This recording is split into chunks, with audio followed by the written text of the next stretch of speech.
প্রিয় দর্শক, সবাইকে আমন্ত্রণ জানাচ্ছি চ্যানেল 9 এর নিয়মিত স্বাস্থ্য বিষয়ক আয়োজন নাভকো ফার্মা পিএলসি নিবেদিত ডক্টরস পয়েন্ট অনুষ্ঠানে। আপনাদের সাথে আছি আমি ডাক্তার অর্থি জুখরিফ। নিউমোনিয়া শ্বাসতন্ত্রের অন্যতম একটি প্রাণঘাতী সংক্রামক ব্যাধি। এই যে একটি জটিলতা। বিশ্ব স্বাস্থ্য সংস্থার তথ্য অনুযায়ী সারা বিশ্বে প্রতি বছর কোটি কোটি ব্যক্তি শুধুমাত্র নিউমোনিয়া আক্রান্ত হচ্ছে এবং অনেক ক্ষেত্রে শুধুমাত্র এই রোগটিতে আক্রান্ত হয়ে নিজের প্রাণটি বিলিয়ে দিচ্ছে শুধুমাত্র সচেতনতার অভাবে। দর্শক, পরিসংখ্যান বলছে সারা দেশে 5 বছরের কম বয়সী শিশু প্রায় 60 থেকে 70 লক্ষ কিংবা তারও বেশি শুধুমাত্র নিউমোনিয়া আক্রান্ত হচ্ছে এবং বয়স ঊর্ধ্ব অর্থাৎ 65 বছর ঊর্ধ্ব ব্যক্তি 80 কোটিরও বেশি নিউমোনিয়া আক্রান্ত হচ্ছে বিশ্বব্যাপী। দর্শক, এই যে পরিসংখ্যান, আমরা আসলে কিভাবে নিউমোনিয়া থেকে নিজেকে সুরক্ষিত রাখতে পারি, কখন সতর্কতা বাড়ানো জরুরি এবং কোন ক্ষেত্রে আমরা বিশেষজ্ঞ চিকিৎসকের কাছে যাব এবং সতর্কতায় করণীয় বিষয়গুলোর ক্ষেত্রে আপনি কতটুকু সতর্ক হবেন, দর্শকের প্রত্যেকটি বিষয় নিয়ে বিস্তারিত আলোচনায় স্টুডিওতে আমাদের সাথে উপস্থিত রয়েছেন ডাক্তার মোহাম্মদ মশিউর রহমান সুজন, সহকারী অধ্যাপক রেসপিরেটরি মেডিসিন, জাতীয় বক্ষব্যাধি ইনস্টিটিউট হাসপাতাল, মহাখালী, ঢাকা। স্যার, স্বাগত আমাদের আজকের আয়োজনে। ধন্যবাদ। খুব প্রাসঙ্গিক একটি বিষয় নিয়ে আমরা আলোচনা শুরু করছি। নিউমোনিয়া শুরু থেকে জানা জরুরি, আসলে নিউমোনিয়া শ্বাসতন্ত্রের কী ধরনের রোগ? আসলে ধন্যবাদ। নিউমোনিয়া যদি আমরা সহজ ভাষায় বলি তাহলে ফুসফুসের প্রদাহজনিত একটা রোগ, যেটা যে কোনো জীবাণু দিয়ে হতে পারে। যেমন জীবাণুটা হতে পারে ব্যাকটেরিয়া, ভাইরাস, ছত্রাক। এই যে এটি নিউমোনিয়া আক্রান্ত হচ্ছে ব্যক্তিরা, মানে আক্রান্তের ঝুঁকিতে আসলে মানে কারা রয়েছে, কেন বিশ্বব্যাপী এত এত বড় ডেটা, যেমনটি বলছিলাম আমি শুরুতে, এত ব্যক্তি আক্রান্ত হচ্ছে এই রোগটিতে? আচ্ছা, নিউমোনিয়া যে কোনো বয়সের রোগী নিউমোনিয়া আক্রান্ত হতে পারে, তবে আমরা বলি extreme of age, that means সবচেয়ে কম বয়সের বাচ্চা এবং বিলো 5 ইয়ার্স 5 বছরের কম বয়সী বাচ্চা এবং অ্যাবভ 60 ইয়ার 60 বয়স, এই এক্সট্রিম এজ এবং শিশু এবং বৃদ্ধ, এই দুই বয়সের বাচ্চারা নিউমোনিয়া আক্রান্ত হওয়ার ঝুঁকি সবচেয়ে বেশি থাকে। এছাড়াও আমরা খেয়াল করি অনেকের রোগ প্রতিরোধ ক্ষমতা কম থাকে, বিভিন্ন ডিজিজ দীর্ঘদিন ধরে ক্যারি করছে, যেমন কার্ডিয়াক ডিজিজ, হৃদরোগ, ডায়াবেটিস, উচ্চ রক্তচাপ। এই সমস্ত ব্যক্তিদের হুট করে হওয়ার হামেশাই কিন্তু নিউমোনিয়া হয়ে যাচ্ছে। একটু জানতে চাই স্যার, যে শিশুরা অনেক ক্ষেত্রে তো অভিভাবকদের কমপ্লেন করতে পারে না যে আসলে কি কি সমস্যা হচ্ছে, কিন্তু অভিভাবকরা কি করে বুঝবেন যে শিশুটি নিউমোনিয়া আক্রান্ত হয়েছে কিনা? আচ্ছা, বাচ্চাদের সাধারণত যেটা হয়, একদম ছোট বাচ্চাদের কাশি একটা কমন সিমটম, কাশি হতে পারে। তারপর বাচ্চারা খাওয়া দাওয়া ছেড়ে দেয়, পুর ফিডিং, এইটা একটা সিমটম হতে পারে। জ্বর আসতে পারে এবং বাচ্চাদের শ্বাসকষ্ট হতে পারে। শ্বাসকষ্ট কিভাবে হয়, তাদের বুকের যে নিচের অংশ এটা ওঠানামা করে, ভিতরের দিকে ডেবে যায়, যেটাকে আমরা মেডিকেল টার্মে বলি চেস্ট ইনড্রয়িং। আবার তার শ্বাস প্রশ্বাসের যে রেট, রেসপিরেটরি রেট, এইটা বেড়ে যেতে পারে। সাধারণত এই লক্ষণগুলো আসলে আমরা নিউমোনিয়া কনসিডার করব, চিন্তা করব যে বাচ্চার নিউমোনিয়া হয়েছে কিনা। মানে বুক থেকে খাঁচার মতো দেবে যাবে এবং বুকের নিচের অংশ শো শো আওয়াজ করবে, বাঁশির মতো আওয়াজ, বাঁশির মতো আওয়াজ, যেটাকে আমরা হুইজ বলি মেডিকেল টার্মে, হুইজ বলি। এই উপসর্গগুলো থাকলে অভিভাবকরা বুঝবে যে হয়তোবা নিউমোনিয়া হয়েছে। অভিভাবকদের ক্ষেত্রে শ্বাসকষ্টই কি একমাত্র উপসর্গ নাকি আরো কোনো উপসর্গ প্রকাশ পেতে পারে? আমরা যদি অ্যাডাল্টে চিন্তা করি, বয়স্কদের ক্ষেত্রে চিন্তা করি, সেক্ষেত্রে কাশি হতে পারে। কাশি সাধারণত প্রথমে শুরু হয়, কাশিটা শুকনা হতে পারে অথবা কাশির সাথে কফ যেতে পারে। তারপর জ্বর, যেটাকে আমরা বলি হাই গ্রেড ফিভার, উচ্চমাত্রার জ্বর আসতে পারে সাধারণত বয়স্কদের ক্ষেত্রে। তারপর শ্বাসকষ্ট হতে পারে, আবার অনেক সময় কাশির সাথে রক্ত যেতে পারে, আবার বুকে ব্যথা হতে পারে। সাধারণত অ্যাডাল্ট বয়স্কদের ক্ষেত্রে এই সিমটমগুলো নিয়ে আসে। আচ্ছা, মানে এই যে উপসর্গগুলো প্রকাশ পাচ্ছে, মানে অনেক ক্ষেত্রে আমরা সময় ক্ষেপণ করতে থাকি, দীর্ঘদিন ধরে বাসায় রাখি, নিজের মতো করে ট্রিটমেন্ট করি, ঘরোয়া উপায় সমাধান করার চেষ্টা করি এবং অনেক ক্ষেত্রে ফার্মাসি থেকে গিয়ে ওষুধ কিনে কাশি কমানোর চেষ্টা করে থাকে। আসলে এই বিষয়গুলো নিউমোনিয়াকে বাড়িয়ে তোলার জন্য কতটুকু সহায়ক কারণ হতে পারে? আসলে কারো যদি যেই উপসর্গগুলো বললাম, এই উপসর্গগুলো দেখা দেয়, তাহলে আসলে নিজে নিজে চিকিৎসা করা ঠিক না, বা ফার্মেসি থেকে ওষুধ কিনে এটা একেবারে ঠিক না। কারণ নিউমোনিয়া যদি আপনি সঠিক সময়ে চিকিৎসা না করেন তাহলে ওর অনেক রকম জটিলতা হতে পারে। সেক্ষেত্রে রুগীরে হসপিটালে ভর্তি করে আমাদের আইসিইউ সাপোর্ট বা নিবিড় পরিচর্যা কেন্দ্র যেটা আছে, আইসিইউ সাপোর্ট লাগতে পারে, রুগীর জীবনও আসলে সংকটাপন্ন হয়ে যেতে পারে। এই জন্য আমি মনে করি এরকম সিমটম বা উপসর্গ দেখা গেলে অবশ্যই নিকটস্থ রেজিস্টার ডক্টরের সাথে যোগাযোগ করতে হবে বা কোনো বক্ষব্যাধি বিশেষজ্ঞের সাথে যোগাযোগ করা উচিত। একটু জানবো যে আমরা তো বিশেষজ্ঞ চিকিৎসকের কাছে নিয়ে যাব, কিন্তু নিয়ে যাওয়ার আগে নিশ্চয়ই পরীক্ষা করার প্রয়োজন রয়েছে এবং আপনারা কিছু পরীক্ষা করার পরামর্শ দিয়ে থাকেন যাতে করে আইডেন্টিফাই হয় অ্যাটলিস্ট যে এটা আসলে কোন ধরনের রোগ। এটা তো ক্লিনিক্যাল এক্সামিনেশন, আপনারা দেখে বুঝলেন, হিস্ট্রি নিলেন, পাশাপাশি পরীক্ষা করার ভূমিকা কতটুকু এবং কি কি পরীক্ষা করার পরামর্শ দিয়ে থাকেন? আচ্ছা, নিউমোনিয়া ধরার জন্য আমরা বেশ কিছু ইনভেস্টিগেশন বা পরীক্ষা করে থাকি। সবার প্রথমে আমরা একটা বুকের এক্সরে করি। একটা বুকের এক্সরে করলে যদি নিউমোনিয়া হয়, এক্সরেতে বেশ কিছু চেঞ্জ পাওয়া যায়, পরিবর্তন পাওয়া যায়, ওইটা দেখে আমরা বুঝতে পারি তার নিউমোনিয়া হয়েছে কিনা। তারপর আমরা রক্ত পরীক্ষা করি। রক্তের কমন যে পরীক্ষা যেমন complete blood count with ESR, CRP, এই পরীক্ষাগুলো করি। এছাড়া রুগী ডায়াবেটিস আছে কিনা রুটিন কিছু পরীক্ষা করি, লিভার ফাংশন টেস্ট করি, রেনাল ফাংশন টেস্ট করি, এবং রুগীর যদি কাশির সাথে কফ আসে সেক্ষেত্রে কফের আমরা বিভিন্ন পরীক্ষা করে থাকি। সাধারণত এই রুটিন চেক আপগুলো আমরা প্রথমেই করি। এই বেসিক কয়েকটা ইনভেস্টিগেশন করলে বোঝা যায় যে আসলে নিউমোনিয়াটা কোন স্টেজে রয়েছে বা নিউমোনিয়া আদৌ রয়েছে কিনা। আরো বিস্তারিত জানবো যে নিউমোনিয়া হয়ে গেল কখন শঙ্কিত হবে, কারণ আমরা জানি নিউমোনিয়ার কারণে অনেকেই মৃত্যুবরণ করে এবং একটি প্রাণঘাতী একটি রোগ। প্রাথমিক অবস্থায় যেটাকে আমরা গুরুত্ব দিই না, কিভাবে আমরা গুরুত্ব দিতে পারি, কিভাবে সচেতনতা বাড়াবো, প্রত্যেকটা বিষয়ে আলোচনা করব। তবে সময় হচ্ছে একটি ছোট্ট বিরতি নেবার। প্রিয় দর্শক, নাফকো ফার্মা পিএলসি নিবেদিত ডক্টরস পয়েন্ট অনুষ্ঠান থেকে নিচ্ছি ছোট্ট একটি বিরতি, সাথেই থাকুন।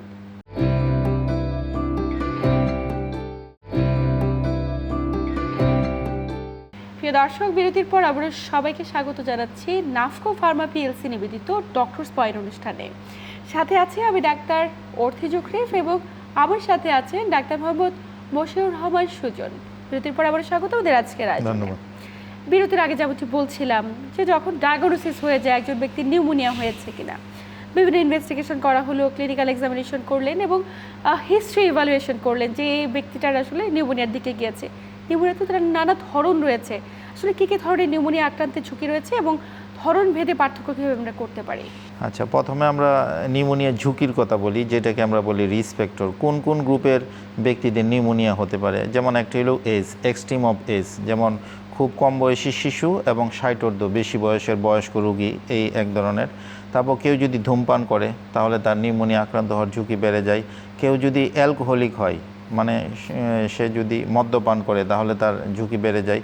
এবং কেউ যদি আগে থেকে তার প্রি এক্সিস্টিং লাং ডিজিজ থাকে, আগে থেকে ফুসফুসের যদি কোনো রোগ থাকে, অথবা তার যদি কোনো কিডনি রোগ থাকে, হার্টের রোগ থাকে, লিভারের রোগ থাকে, ওই ধরনের রোগীদেরও কিন্তু ঝুঁকি অনেক গুণ বেড়ে যায়। এবং কেউ যদি কিছু ক্যান্সারের ওষুধ খায়, যেটাকে বলে অ্যান্টি ক্যান্সার ড্রাগ, অথবা কেউ যদি দীর্ঘকালীন স্টেরয়েড গ্রুপের ওষুধ খায়, তাদেরও কিন্তু নিউমোনিয়া হওয়ার সম্ভাবনা বেশি থাকে। এটা আমরা ঝুঁকি গেলাম। তারপর আমরা নিউমোনিয়াকে যদি ভাগ করি যে প্রকারভেদ, সাধারণত দুই ভাগে আমরা ব্রড স্পেকট্রামে দুই ভাগে ভাগ করতে পারি। একটাকে বলে কমিউনিটি অ্যাকোয়ার্ড নিউমোনিয়া, আর এক ধরনের নিউমোনিয়াকে বলে hospital acquired pneumonia. Community acquired pneumonia হলো যে রুগীটা মোটামুটি অ্যাপারেন্টলি তাদের আপাত দৃষ্টিতে সুস্থ মনে হয় এবং যে হসপিটালে ভর্তি ছিল না, নর্মাল কমিউনিটির মধ্যে ঘোরাফেরা করছে, এরকম সুস্থ কোনো রুগীর যদি আপনার নিউমোনিয়া হয় যে হসপিটালাইজ না, তাকে বলি আমরা কমিউনিটি অ্যাকোয়ার্ড নিউমোনিয়া। আর হসপিটাল অ্যাকোয়ার্ড নিউমোনিয়া হলো কোনো রোগী যদি হসপিটালে ভর্তি হওয়ার 48 ঘন্টা পর তার নিউমোনিয়া হয়, তখন আমরা তাকে বলি হসপিটাল অ্যাকোয়ার্ড নিউমোনিয়া। মানে একজন ব্যক্তি অন্য কোনো রোগের কারণে হসপিটালাইজড হয়েছে হলো, যেমন তার কার্ডিয়াক ডিজিজ, তার প্রেসারটি হঠাৎ করে বেড়ে গেল, প্রেসারের কারণে হাসপাতালে ভর্তি হয়েছে, কিন্তু ভর্তি থাকার পর হঠাৎ করে নিউমোনিয়া ডেভেলপ করেছে আফটার 48 আওয়ার্স। আচ্ছা, 48 ঘন্টা পর যদি তার নিউমোনিয়া হয়, ওইটাকে আমরা হসপিটাল অ্যাকোয়ার্ড নিউমোনিয়া। 48 ঘন্টার আগে যদি নিউমোনিয়া হয়, ওইটাকে আমরা বলবো community acquired pneumonia. Community acquired নিউমোনিয়ার ক্ষেত্রে যে উপসর্গগুলো আমরা শুরুতে জেনেছিলাম, ওইগুলোই সব কমিউনিটি অ্যাকোয়ার্ড নিউমোনিয়া। একটু জানবো, যখন কমিউনিটি অ্যাকোয়ার্ড নিউমোনিয়াটা যেহেতু বাসায় থেকে সুস্থ স্বাভাবিক মানুষের হুট করে হয়ে যায়, তো এটা নিয়ে জানাটা খুব বেশি জরুরি যে যখন ডায়াগনোসিস করলেন আপনারা যে তার নিউমোনিয়া হয়েছে, তাৎক্ষণিক পদক্ষেপ কি কি ধরনের হতে পারে, চিকিৎসা পদ্ধতির সুবিধা কি রয়েছে?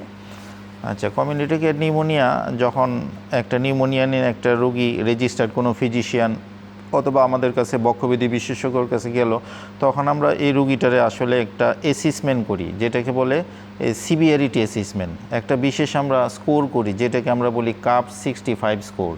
এই বিভিন্ন প্যারামিটার আছে, যেমন তার কনফিউশন, তার কনসাস লেভেল কি, তার ব্লাড ইউরিয়া লেভেল কি, তার রেসপিরেটরি রেট কি, তার ব্লাড ইউরিয়া কি, এবং তার বয়স 65-র উপরে কিনা। এই 5টা প্যারামিটার দিয়ে আমরা তার সিভিয়ারিটি বা জটিলতা এটা আমরা অ্যাসেসমেন্ট করি। যদি স্কোর আপনার 0 হয়, তাহলে ওই ধরনের রুগীদের আমরা বাসায় রেখে চিকিৎসা করি। আর স্কোর যদি আপনার 1 বা 2 হয়, এরকম হয়, তাহলে সেটাকে আমরা হসপিটাল সুপারভাইজ ট্রিটমেন্ট দেয়। আর স্কোর যদি 3 বা 3 এর উপরে হয়, এটি হলো সবচেয়ে সংকটাপন্ন রোগী। ওই রোগীগুলোর আমরা হসপিটালে ভর্তি করি এবং যদি সিরিয়াস অবস্থা হয়ে যায় তাদের আইসিইউ পর্যন্ত লাগতে পারে। মানে এই স্কোরটা দেখে আপনারা সুনির্দিষ্টকরণ করেন যে কারা ঘরে থেকে ট্রিটমেন্ট করতে পারবে, কাদের ক্ষেত্রে হাসপাতালে ভর্তি হতে হবে। অনেক ক্ষেত্রে ছোট ছোট বাচ্চারা দেখা যায় যে বারবার হাসপাতালে ভর্তি হচ্ছে, একবার নিউমোনিয়া হয়েছে, বারংবার একই বাচ্চার নিউমোনিয়া হয়ে থাকে, মানে আক্রান্ত হলো, হাসপাতালে ভর্তি হলো, সুস্থ হলো, আবার এলো, আবার 1-2 মাস পরে অন্তর অন্তর হচ্ছে। মানে এই জিনিসটা কি কারণে?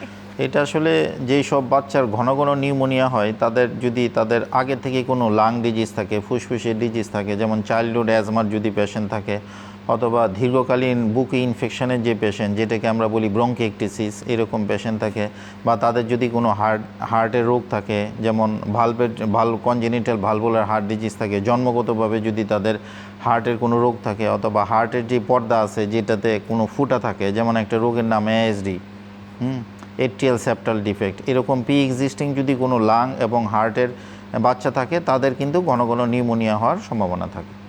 মানে এত এত জটিলতা, তার মাঝে নিউমোনিয়া বারবার হচ্ছে, অবশ্যই এক্ষেত্রে একটু লাইফস্টাইল পরিবর্তন করার পরামর্শ নিশ্চয়ই থাকবে। যে বেশিরভাগ ক্ষেত্রে দেখা যায় নিউমোনিয়াগুলো হচ্ছে লো সোসিওইকোনমিক কন্ডিশনে, অর্থাৎ যারা দারিদ্র্য সীমার নিচে বসবাস করছে, একটু স্যাঁতসেঁতে পরিবেশের মধ্যে থাকছে। আপনার পরামর্শ কি থাকবে স্যার, যে এই অভিভাবকদের উদ্দেশ্যে যে কি ধরনের এনভায়রনমেন্টে তারা শিশুগুলোকে রাখলে সুরক্ষিত থাকবে?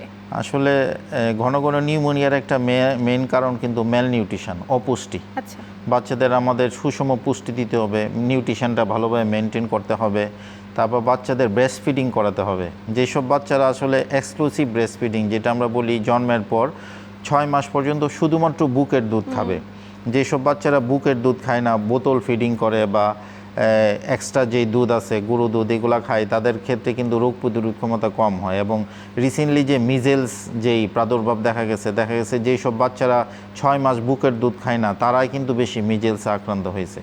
এই জন্য আমাদের অবশ্যই এক্সক্লুসিভ ব্রেস্ট ফিডিং, মানে 6 মাস পর্যন্ত শুধুমাত্র বাচ্চা বুকের দুধ খাবে, এটা এনশিওর করতে হবে।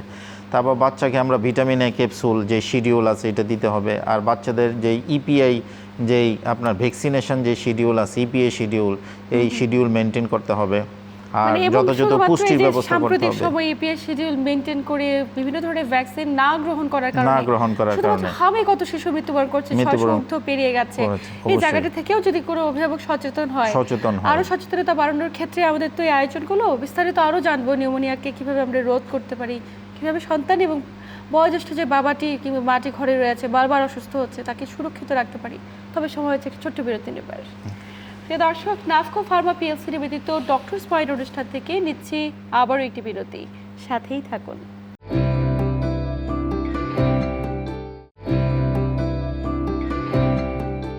প্রিয় দর্শক, বিরতির পর আবারও সবাইকে স্বাগত জানাচ্ছি নাফকো ফার্মা পিএলসি নিবেদিত ডক্টরস পয়েন্ট অনুষ্ঠানে। সাথে আছি আমি ডাক্তার অর্থি জকরিফ এবং আমার সাথে আছেন ডাক্তার মোহাম্মদ মশিউর রহমান সুজন।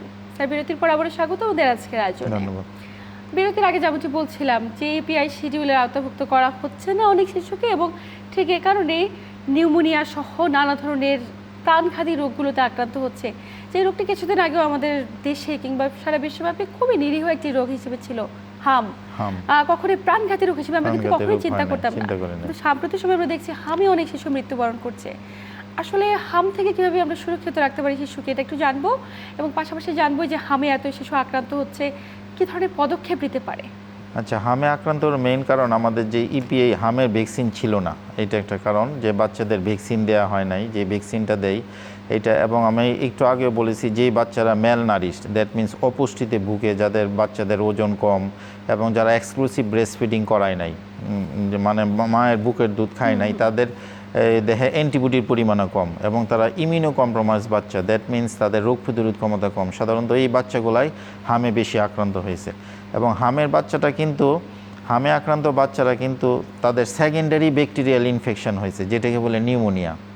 হামে বাচ্চারা বেশিরভাগ কিন্তু মারা গেছে নিউমোনিয়ায়, রোগ প্রতিরোধ ক্ষমতা কম, এই চান্সে নিউমোনিয়াটা হয়ে গেছে, যেটাকে আমরা বলি অপরচুনিস্টিক ইনফেকশন। মানে 600টা শিশুর মধ্যে যদি আমরা পরিসংখ্যান করি, ডেটা বের করে দেখা যাবে ম্যাক্সিমাম প্রায় 90% নিউমোনিয়া আক্রান্ত হয়েছে। এই জন্য আমরা যদি কোনো বাচ্চার হামের ভ্যাকসিনটা এনশিওর করতে পারি, ইপিআই ভ্যাকসিনটা ঠিকমতো দিতে পারি এবং তার এক্সক্লুসিভ ব্রেস্ট ফিডিং করাতে পারি। এবং পাশাপাশি কিন্তু ভিটামিন এও প্রচুর ভিটামিন এ ডিফিসিয়েন্সি একটা কারণ। ভিটামিন এ ক্যাপসুল যে শিডিউল আছে এটা যদি মেনটেন করতে পারি এবং বাচ্চা আক্রান্ত হওয়ার সাথে সাথেই যদি আমরা ট্রিটমেন্টটা শুরু করতে পারি, সাধারণত এইসব বাচ্চাদের এই নিউমোনিয়ার ক্ষেত্রে ইনজেক্টেবল অ্যান্টিবায়োটিক খুব ভালো কাজ করে।